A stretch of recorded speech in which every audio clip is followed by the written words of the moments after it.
तो रोज़ की तरह नितिन ब्लॉग में सबका हार्दिक स्वागत है। सबके मंगल भविष्य की कामना के साथ बड़ों को मेरा सारा नमस्कार, छोटों को मेरा आशीर्वाद।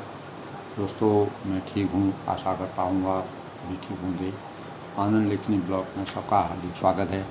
सबके मंगल भविष्य की कामना के साथ दोस्तों, आज के पंचांग की शुरुआत करते हैं। आज का पंचांग दोस्तों, आज 16 जून 2024 ज्येष्ठ माह के शुक्ल पक्ष की 10वीं तिथि और आज गंगा दशहरा का पुण्य शुभ अवसर भी है दोस्तों। इस दिन रविवार उत्तर फाल्गुनी नक्षत्र, उसके बाद हस्त नक्षत्र का योग है।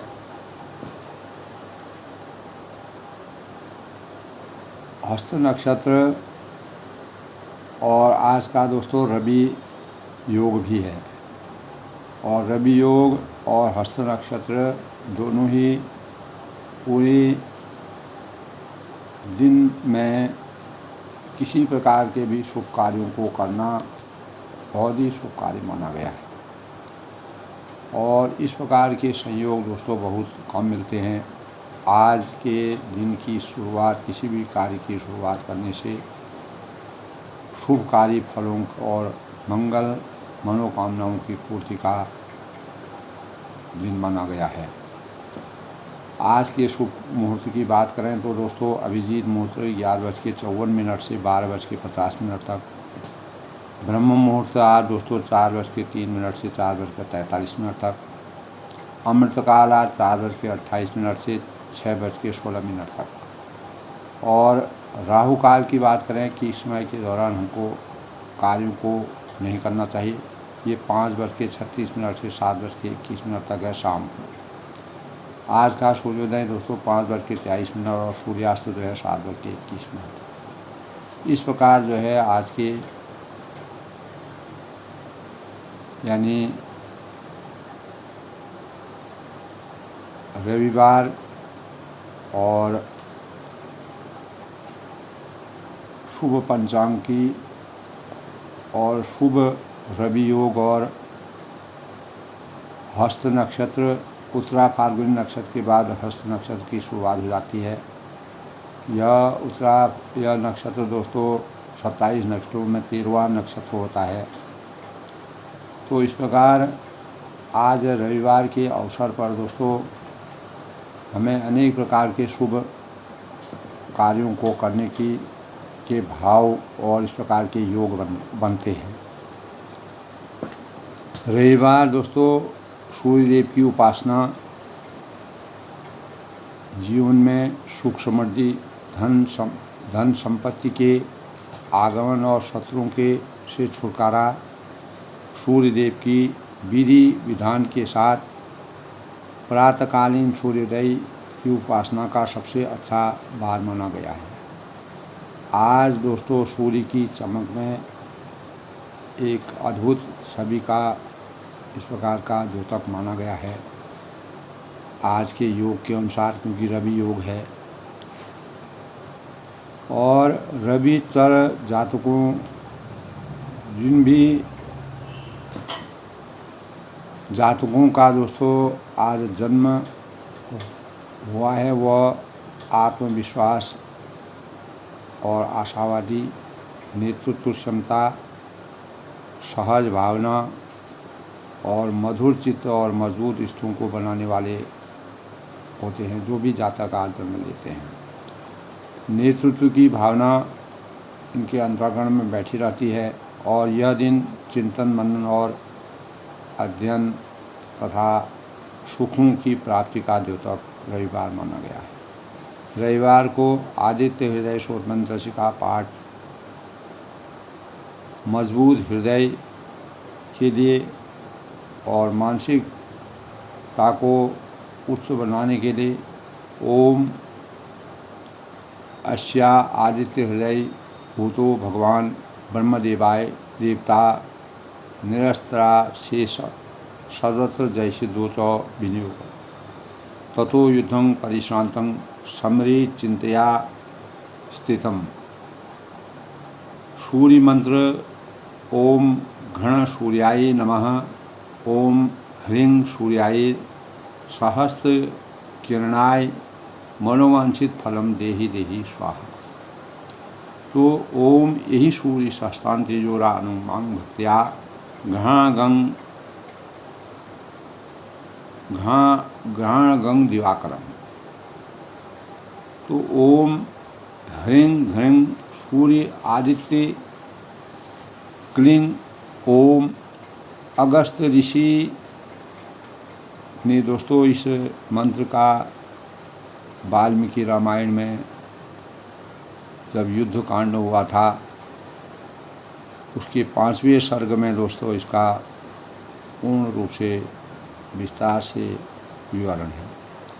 भगवान राम को युद्ध में विजय प्राप्त करने के लिए इसका पाठ अमोघ माना गया है और असत्य पर सत्य की विजय का प्रतीक यह मंत्र है, जो अगस्त ऋषि के सानिध्य से प्राप्त हुआ।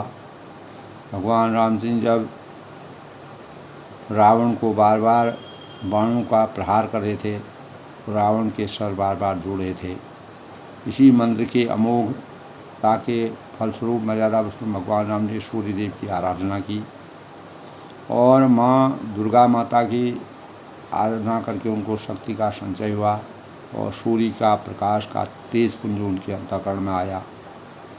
तो इसी के परिणाम स्वरूप विभीषण ने रावण के हृदय में नाभि में जो है अमृत होने का रहस्य रामचंद्र को बताया, तब उन्होंने अग्निबाण से रावण का अंत किया। तो इस प्रकार से दोस्तों भगवान सूर्य में भी इस प्रकार की चमक का के प्रतीक सूर्य भगवान हैं और हमको अनेक प्रकार के ग्रहों के राजा माने गए हैं और सकारात्मक ऊर्जा, रोग प्रतिरोधक क्षमता, किरणों का संचार हमारे जीवन में होता है। सुबह सायंकाल यानी सुबह दोस्तों सूर्य उदय होते समय हमको भगवान सूर्य को तांबे के बर्तन से या अर्घ से जल चढ़ाना चाहिए, पुष्प अर्पित करने चाहिए। इससे हमारे चेतना में, हमारे राजयोग में, हमारी कीर्ति और यश में अपार वृद्धि होती है और हमें सकारात्मक ऊर्जा मिलती है। अनेक प्रकार के वैज्ञानिक दृष्टिकोण से, आध्यात्मिक दृष्टिकोण से सूर्य भगवान की किरणें हमको हमेशा प्रकाशित करती हैं और पूरे सृष्टि को जिस प्रकार से सृष्टि का सृजन, सृष्टि में आलोक करती हैं, चूँकि हमारे जीवन को भी आलोक करती हैं। भगवान राम को विजय श्री तभी प्राप्त हुई और 1843 से दोस्तों रविवार को छुट्टी की शुरुआत हमारे देश में माना गया, यानी मानसिक विश्राम का प्रतीक 1843 से हमारे देश में रविवार का अवकाश निरंतर और इसीलिए यह विश्राम का दिन भी माना जाएगा। विष्णु व सूर्यदेव की उपासना, सूर्य के प्रकाश में अनेक वैज्ञानिक किरणों का भी अनेक प्रकार के इस प्रकार के प्रकरण हमें प्राप्त होते हैं और लाल फूल, रोली, अक्षत, शक्कर, चंदन अर्घ्य देकर, भगवान सूर्य को अर्घ्य देकर सूर्योदय के समय सूर्य भगवान को की स्तुति करनी चाहिए। सूर्याय नमः का मंत्र जाप करके विधि विधान के साथ पूजा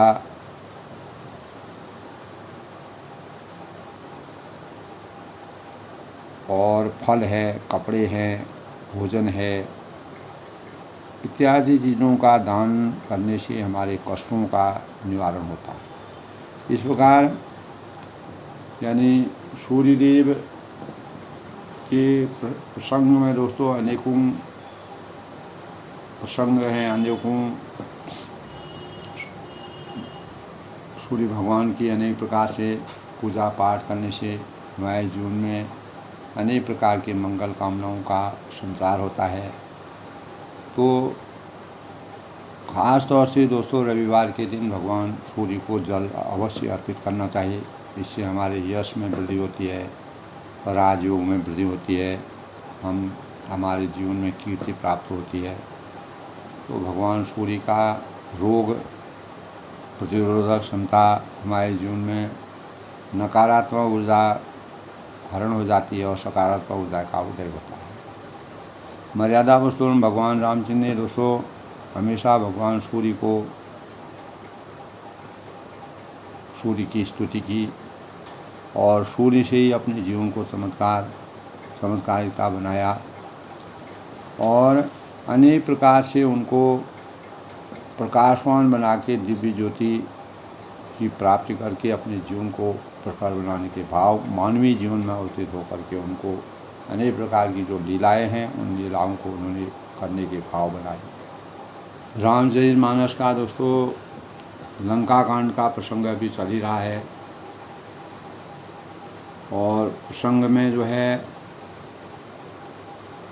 रावण जब कुंभकर्ण के पास जाता है तो कुंभकर्ण भी जब सभी योद्धा उसके समाप्त हो जाते हैं तब कुंभकर्ण भी उसको नीति की बात बता करके अनेक प्रकार की नीति की बात बताता है और गलत कार्यों को करने से हमारे जीवन में किस प्रकार की हानि होती है, अनर्थ होता है। तो तभी कुंभकर्ण करता है कि अनीति और अत्याचार करोगे और रामचंद्र जैसे महान विभूतियों इतने बड़े बलशाली जो परमात्मा के रूप में इस संसार में आच्छादित हैं उनसे पैर भाव करके तुमने जो सीता जी का हरण किया और तुमने अनीति की, अत्याचार किया। उसी क्रोध के कारण रावण ने जो है विभीषण को लात मार के उनका अपमान किया। तो घर का भेदी लंका ढावे। तो रावण की मृत्यु के समय तब विभीषण जी ने रावण की नाभि में अमृत है करके रामचंद्र को बताया, एक भेद उसका प्राप्त हुआ।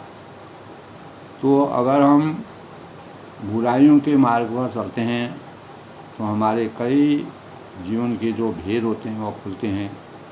तो रावण अपने भेद को किसी को नहीं बताना चाहता था, तो अपने ही कर्मों के फल के कारण उसको अवहेलना का पात्र बन के मृत्यु के समय वह इस प्रकार की बुराइयों को देखता है। स्वयं के पुत्र वो उसने खो गए, सारे पुत्र जो थे उसके खो गए और मेघनाद इतना बलशाली था वो भी खो गया। और तब विभीषण जो है कुंभकर्ण से कहते हैं कि इसी कारण मैं मर्यादा पुरुषोत्तम राम जी की शरण में चला गया। रावण ने नीति की बात करने में, रामचंद्र से बैर न करने के संबंध में और मर्यादा और नीति के अनुसार कार्य को परिणित करने के लिए मैंने कहा, मंदोदरी ने भी कहा, लेकिन रावण जो है अज्ञान रूपी अंधकार के पर्दे से अहंकार में डूबा हुआ बैर भावना मर्यादा पुरुषोत्तम भगवान छल कपल करके उसने जिस प्रकार से सीता जी का हरण किया वह नीति के विरोध था। जब मनुष्य अज्ञानता से भरपूर, अज्ञानता उसके अंतःकरण में समाहित हो जाती है तो वो बुराइयों की राहों को पकड़ता है। इसी संबंध में दोस्तों मैंने आज अपने ब्लॉग के माध्यम से हमारे जीवन में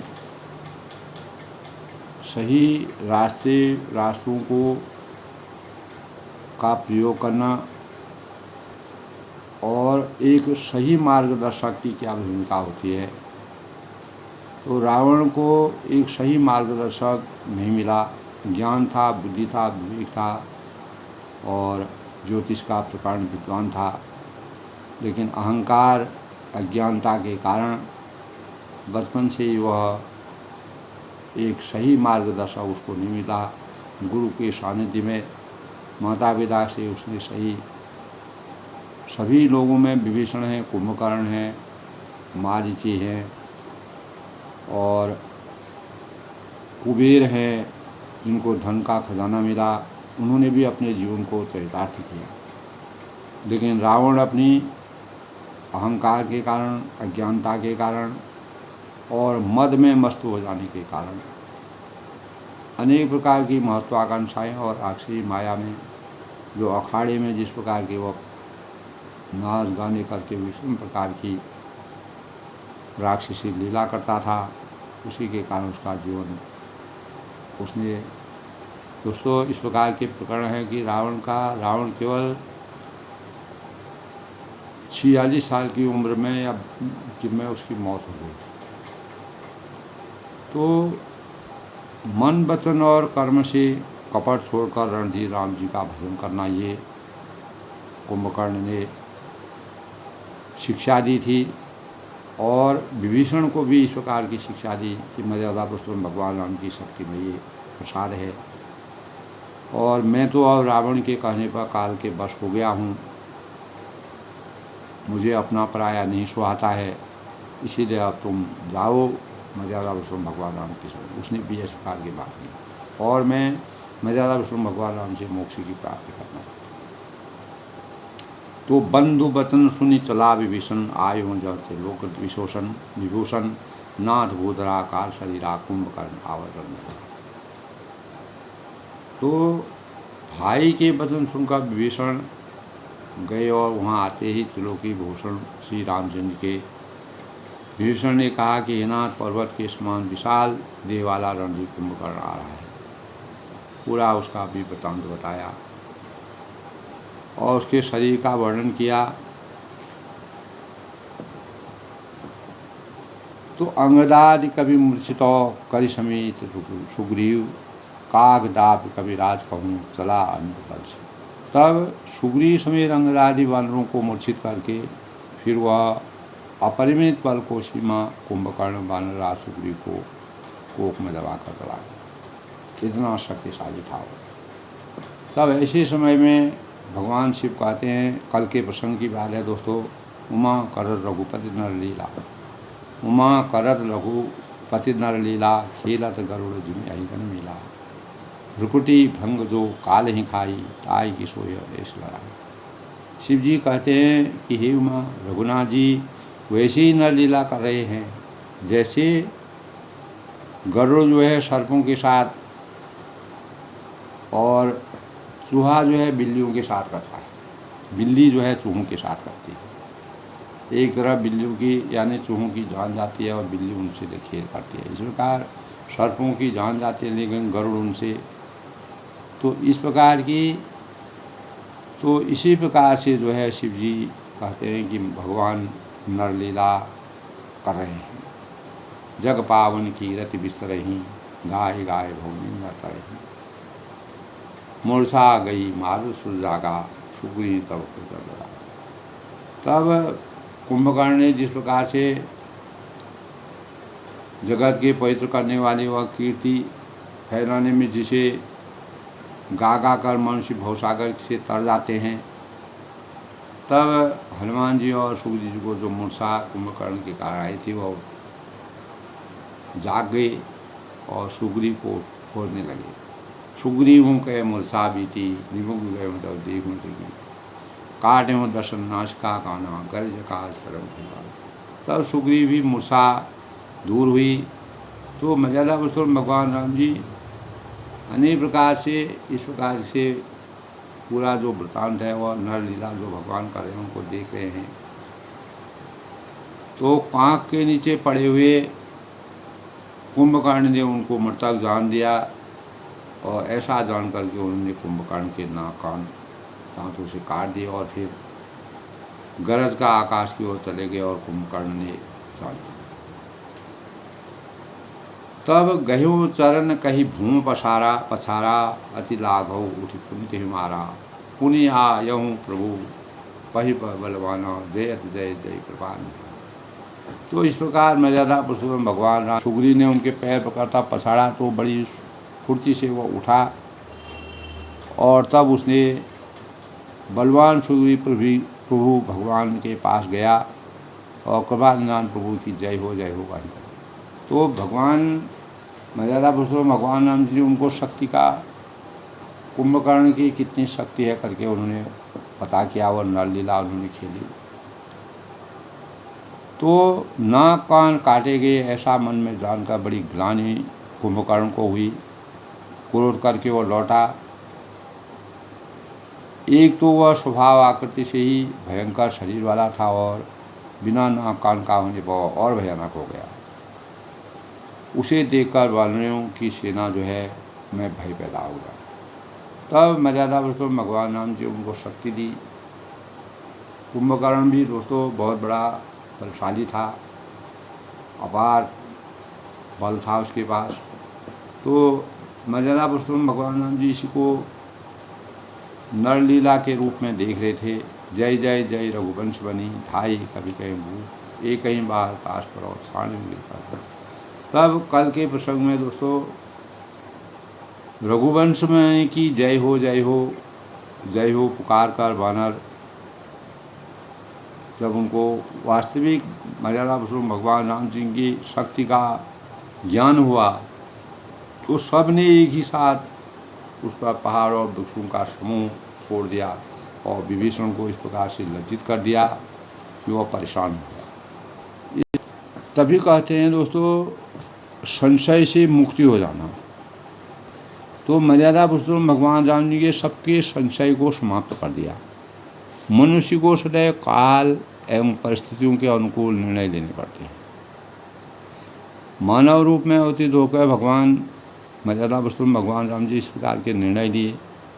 निर्णय में संशय या अविश्वास अहितकारी होता है, तो वास्तव में असंशय या मन की दुविधा होने का पर कर्म में सफलता भी संदिग्ध हो जाती है। तो दोस्तों हम जीवन में जिस भी कार्य को प्रारंभ करते हैं, अगर उसकी प्रारंभिक अवस्था से ही मन में संशय उत्पन्न हो जाए तो हम उस कार्य को कभी पूर्ण मनोयोग से पूरा नहीं कर सकते। तो मर्यादा पुरुषोत्तम भगवान राम जी ने सभी अपने जो सेवक थे, जो सेना थी, सबको इसी प्रकार का भाव उनको उनके अंतःकरण में सजाने का प्रयास किया। तो वस्तुतः दोस्तों संशय हमारा शत्रु होता है। इसके विपरीत मन में असंशय या सफलता के प्रति दृढ़ता का भाव प्रायः हारी हुई यानी बाजी को ही पलट देता है। और मन में कोई संशय नहीं।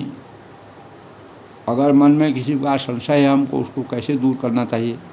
अपनी वैचारिक दृढ़ता के बल पर अपने जो उनकी सेना थी, मन में उन्होंने संशय पैदा नहीं होने दिया और उनकी सेना के बल को उन्होंने अपनी शक्ति के संचार से, जिस प्रकार वह कुंभकर्ण ने उनको परेशान कर दिया था, कुंभकर्ण शक्तिशाली था, तब परमात्मा ने जो है उनके संशय को दूर करने के लिए अपने प्रताप को दिखाया।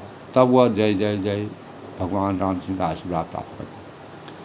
तो यदि दोस्तों हम गहनता से विचार करें, अगर आंतरिक स्वभाव से मंथन करें तो पाएंगे कि कई बार ऐसे भी जीवन में होता है कि संशय की स्थिति हमें अनिर्णय की ओर ले जाती है, जिसमें हम किसी प्रकार का निर्णय नहीं ले सकते। जैसे मान लें कि हमें किसी नदी को पार करना है, हम नदी के तट पर पहुंचते हैं और वहाँ अनेक नौकाएं खड़ी होती हैं। यदि हमारा मन संशय करने लगे तो उसमें भी कौन से नाव से हमको जाना है जो हमें अवश्य नदी पार करा देगी।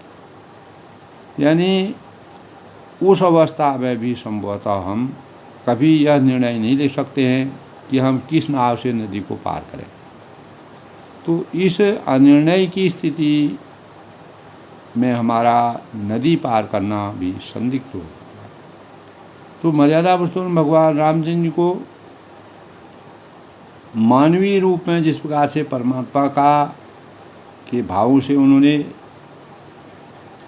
जब भरत जी ने हनुमान जी को आकाश मार्ग से आते हुए अयोध्या को गुजरते हुए जब वह संजीवनी बेटी लक्ष्मण जी के ला रहे थे, तब उनके संशय का भी अंत किया।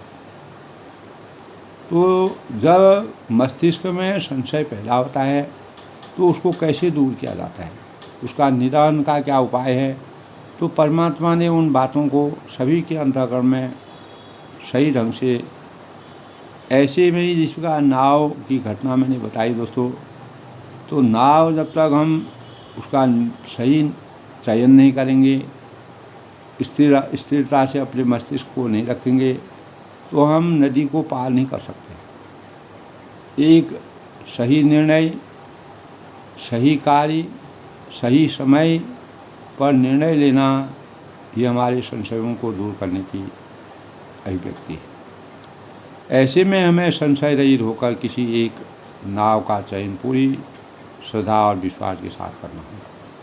इसलिए मर्यादा पुरुषोत्तम भगवान राम जी के ऊपर जिनका संशय था, वह संशय हम हमेशा के लिए दूर हो गया।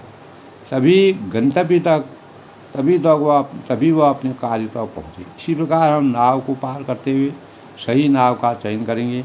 इसी प्रकार का संशय नहीं करेंगे कि हम नदी पार जो है आसानी से हो जाएंगे, हमें किसी प्रकार की परेशानी नहीं। तो गीता के 4थे अध्याय में दोस्तों भगवान श्री कृष्ण ने भी कहा है, आप 4थे अध्याय को देखिए, जो अज्ञानी, श्रद्धा रहित और संशयवान हैं, उनका निश्चित ही नाश होता है। क्योंकि अज्ञानता, श्रद्धा न होना और संशयवान होना, ये हमारे जीवन के दुश्मन हैं। अतः जीवन मार्ग के चयन और पालन में किसी प्रकार का असंशय होना आवश्यक है। जब तक हम संशयहीन नहीं होंगे, तब तक हम अपने जीवन को चरितार्थ नहीं करते, हम लक्ष्यों तक नहीं पहुँच सकते। तो जो व्यक्ति संशय के भाव से मुक्त हो जाता है, इसीलिए मर्यादा पुरुषोत्तम भगवान राम जी मानव रूप में अवतरित होकर के मानव जीवन में पल रही अनेक प्रकार के संशयों को सामाजिक परिवेश से दूर करने की कोशिश की। इसी प्रकार की रचना तुलसीदास ने रामचरितमानस में की है। जो व्यक्ति संशय के भाव से मुक्त हो जाता है इस संसार में, वह सत्य से साक्षात्कार करने में सफल होता है, सक्षम हो जाता है। और इसीलिए जीवन में संशय से मुक्त होना आवश्यक है। तो रावण के मस्तिष्क में अनेक प्रकार के संशय थे, जिसके परिणाम स्वरूप उसने अपने जीवन को अज्ञान रूपी अंधकार के पर्दे से ढक करके अज्ञान प्राप्त करके अपने जीवन की लीला, अपने प्रजा के साथ अपने जीवन का अंत किया। तो इस प्रकार दोस्तों कुंभकर्ण को मजबूरी में अपने भाई का साथ देने के लिए मर्यादा पुरुषोत्तम भगवान राम जी से मोक्ष की प्राप्ति के लिए उसने अपनी मौत, और विभीषण को उसने उचित शिक्षा दी और उसने कहा कि तुमने राक्षस कुल के तुम दीपक हो, तुमने राक्षस कुल की नीति को, राक्षस कुल का कुछ किया है और मर्यादा पुरुषोत्तम भगवान राम जी के भक्त बने हो और उनका आशीर्वाद तुमको प्राप्त है। तो कुंभकर्ण रंग विरोधा, सन्मुख सला काल जन क्रोधा, कोटि कोटि कभी धरी धरी खाई, जन टीरी गिरी गुहा। अब कुंभकर्ण भी अपनी मर्यादा पुरुषोत्तम भगवान राम जी युद्धों किसी को इस प्रकार से युद्ध में नहीं मार सकते, तो कुंभकर्ण भी उस प्रकार की रचना लगने लगा कि किसी न किसी कारण जो है मर्यादा पुरुषोत्तम भगवान राम जी मुझे मोक्ष की प्राप्ति करें, मेरी मृत्यु हो।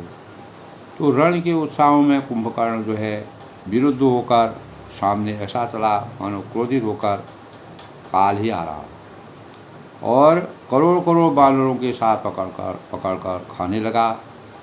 और वह उसके मुंह में जिस तरह से घूमने लगे तो मानो पर्वत की गुफा में टिड्डियाँ समा गई। इस प्रकार का विशाल शरीर उसका था।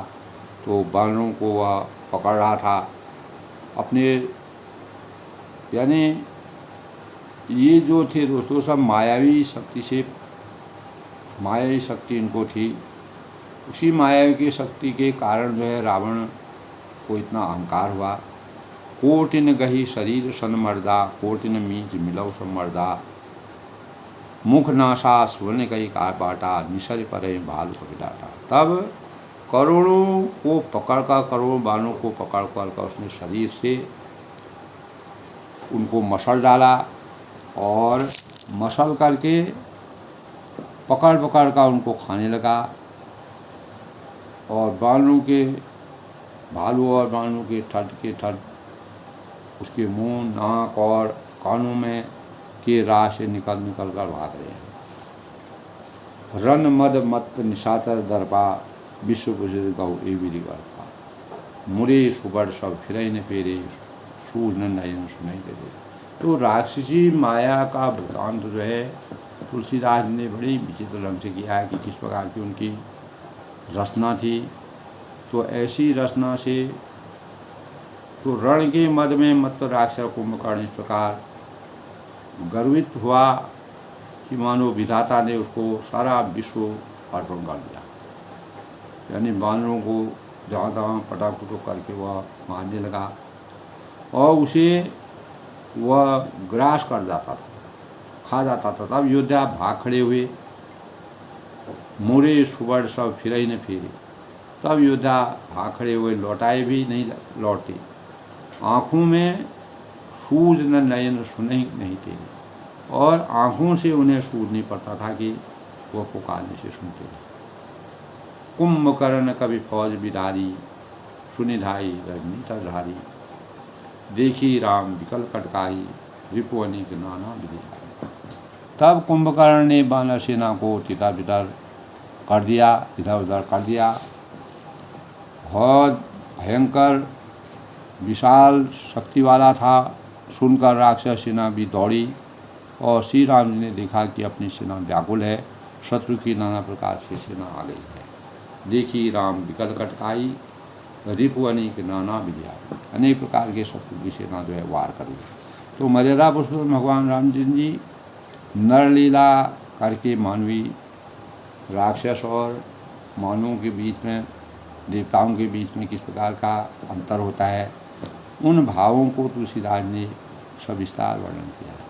सुन सुग्रीव भीषणो, अनुज शुभा सभा रेहूँ सहन, मैं देखूँ खल बलो, दलहि बोले राजू। यानी तब कमल नयन श्री रामचंद्र जी बोले कि हे सुग्रीव, सुन सुग्रीव भीषण अनुज समारे हूँ सहन। हे सुग्रीव और हे लक्ष्मण सुनो, हम सेना को, तुम सेना को संभालना, मैं इस दुष्ट के बल और सेना को देखता हूँ। तब मर्यादा पुरुषोत्तम भगवान राम जी को गुस्सा आया।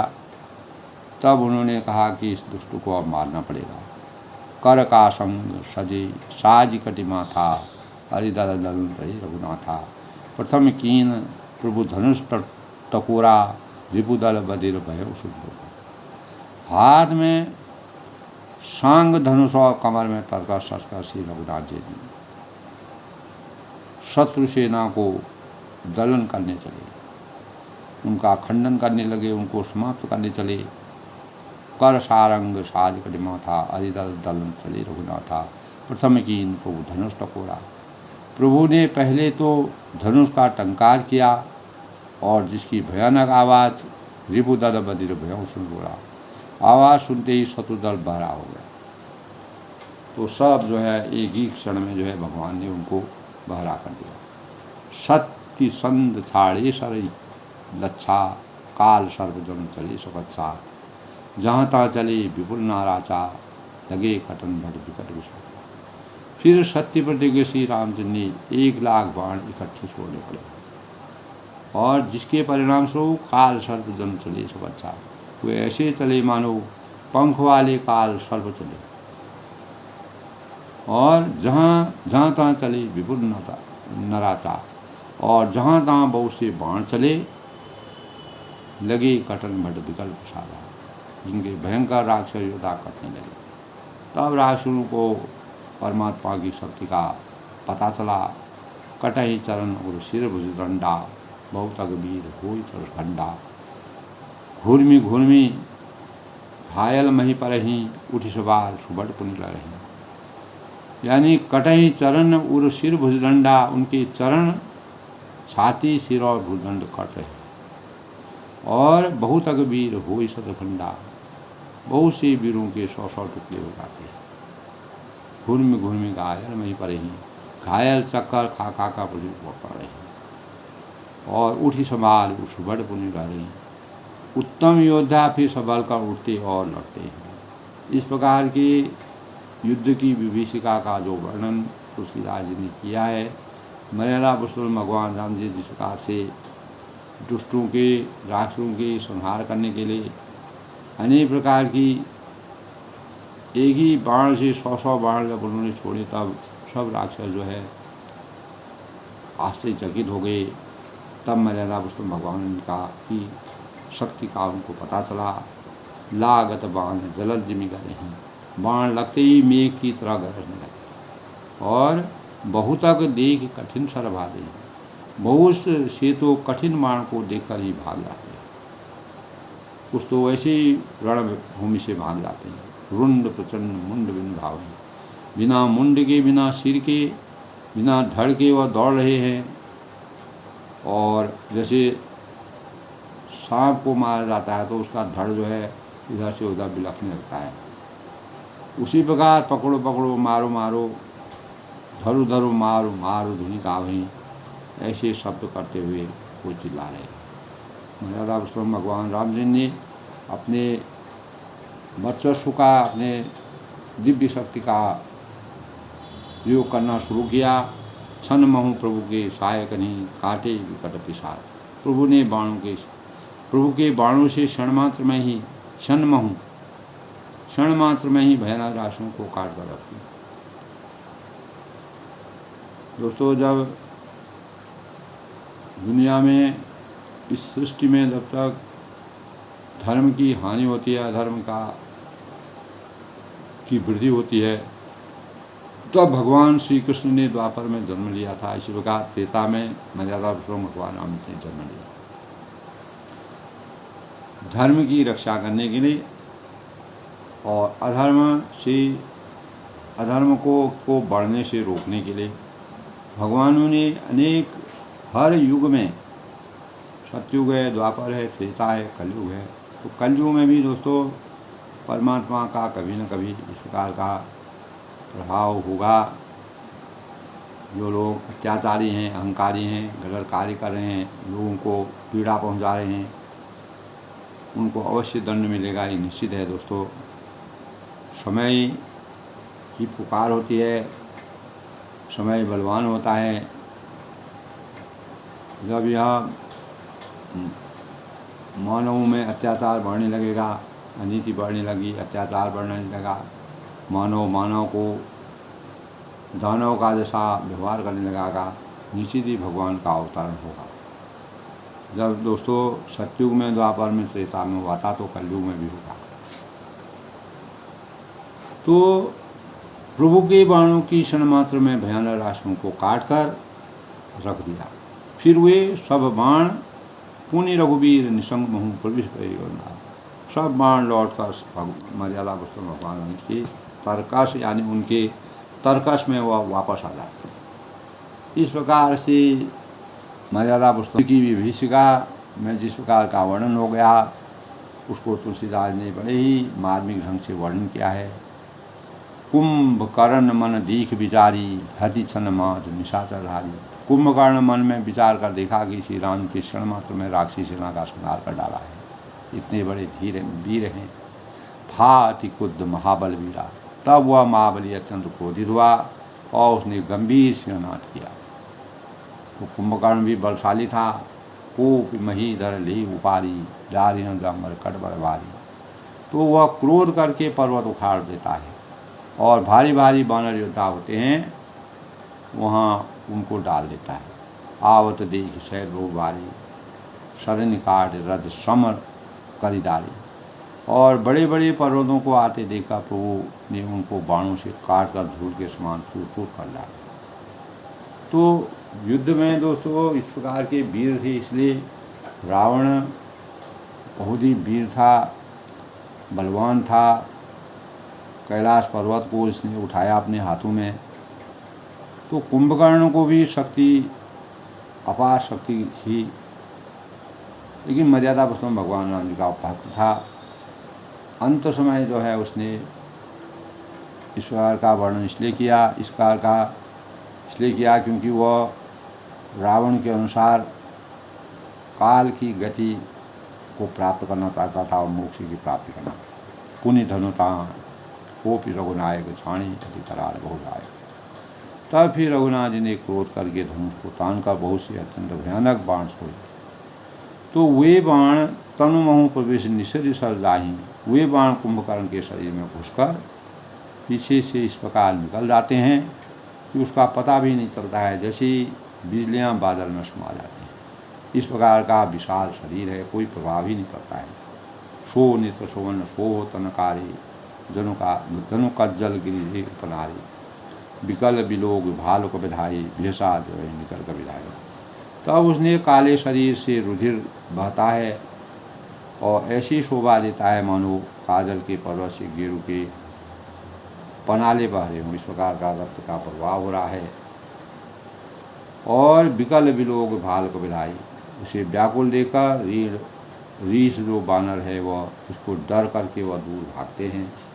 भेषा जब वही निकट कभी आई, वे जूँ ही निकट आए तो त्यों ही वह हंसने लगे। महानाद कर गर्जा कोटि कोटि गई कीस, मई पट कहीं गर्जारी वो शपथ कही करही दशीस। और बड़ा घोर शब्द करके गर्जा, महानाद कर गर्जा कोटि कोटि गई कीस। करोड़ों करोड़ों बाणों को पकड़ कर वह गजराज की तरह उन्हें पृथ्वी पर पटकने लगा। जिसका हाथी किसी भी चीज़ को एक अपने सूंड से पटक करके फेंक देता है, वैसे वो भी करने लगा और रावण की दुहाई देने लगा। शपथ करें 10 शीश, और रावण की दुहाई देने लगा। तो इस प्रकार से दोस्तों कुंभकर्ण ने अपने बल का प्रयोग अपार किया। कुंभकर्ण मर्यादा पुरुषोत्तम भगवान राम से मोक्ष की प्राप्ति करने के लिए राक्षसी माया में उतर गया। और मर्यादा पुरुषोत्तम भगवान राम जी भी चाहते थे कि सही मार्ग से चलने वाले व्यक्ति को बलवंत कुछ नहीं करते थे। तो जब कुंभकर्ण ने यानी राक्षसी माया का प्रताप दिखाया और अनेक प्रकार के गलत कार्य करने की शुरू किए, तब मर्यादा पुरुषोत्तम भगवान राम जी ने उसको मारने की नीति बनाई, उसकी रचना बनाई और महानाद कर गर्जा कोटि कोटि गई थी वही की, यानी कहा कि घोर शब्द करके वह गरजता था। करोड़ों करोड़ों बाणों को पकड़ कर वह गजराज की तरह इधर से उधर पटक देता था। पृथ्वी पर पटकने का रावण की दुहाई और रावण को दुहाई देंगे। इस प्रकार दोस्तों रामचरितमानस में लंका कांड में एक तरफ जब पूरी राक्षसी सेना का वर्णन है, तो दूसरी तरफ देवताओं में भगवान राम जी का आशीर्वाद है, सबको शक्ति का संचार होता है।